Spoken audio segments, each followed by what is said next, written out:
What about this became so appealing to you as an opportunity just in general before we get to the specific conversation with Tyson?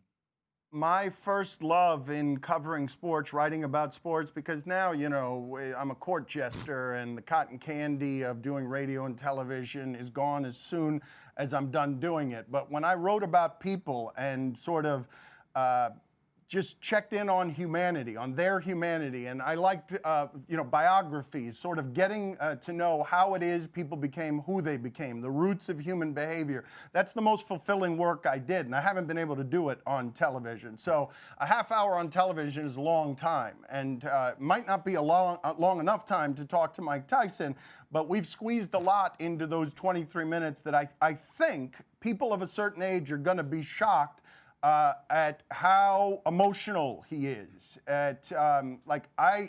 He gets his heart broken a couple of times in a way that it's just surprising to see the baddest man in the world, hurt by the smallest of things. And so all I was trying to do is reach into that persona, baddest man alive, back when he was fighting, and see where the humanity was and the roots of the behavior. So, Dan, the most fascinating thing to me, before I'm going to even hear a word of this, is the beginning of the interview, because you and I and Trey are old enough to know when Mike Tyson was it. Yeah. If you walked into a room with him, there was part of you that if things didn't go well, you may fear for your life that he just may go off and haul off and punch you in the right situation. He's a much different man now, but walking into that room and just seeing him, give me the thoughts of the young Mike Tyson and what you walked in with that room.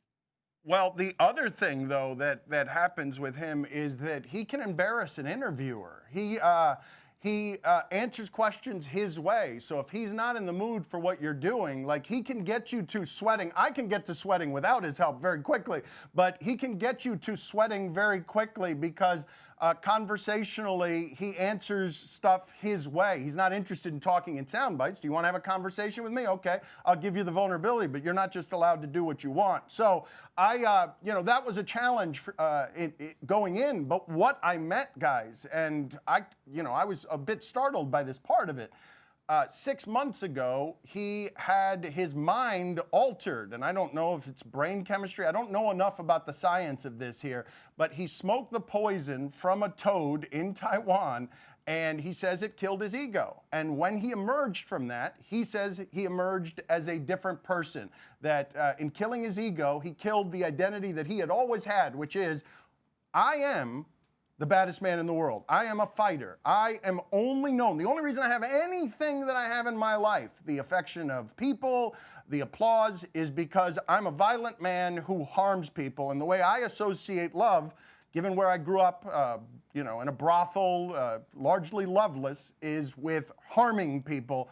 When that got killed, he felt different on the other side of it. So that was an interesting space to explore with him. Okay, there's a lot I need to process here. So I know. So Dan Le Batard is with us. You're talking about your Art of Conversation with Mike Tyson. He knew this going in? This was his intent, or was this a consequence because of what he did?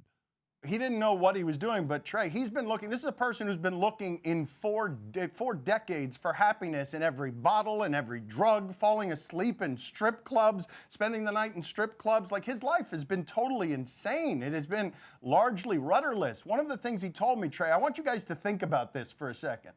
One of the things that he told me is that on the last day in prison, when he was getting out and there were news helicopters all around, he didn't want to leave prison because prison felt safer to him than the world he'd created outside of that prison, that the heavyweight champ had created outside of that prison.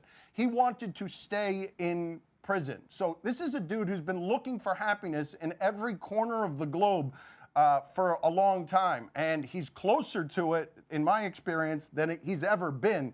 I know it's a fleeting thing, happiness, but I met someone that I was surprised at sort of, I guess, how tranquil he was, sort of sedated a bit. I was surprised by that. And with that sedation came an emotion from Mike Tyson I was not expecting. Talking to Dan Le Batard, again, The Art of Conversation tonight at 7 p.m. on ESPN2.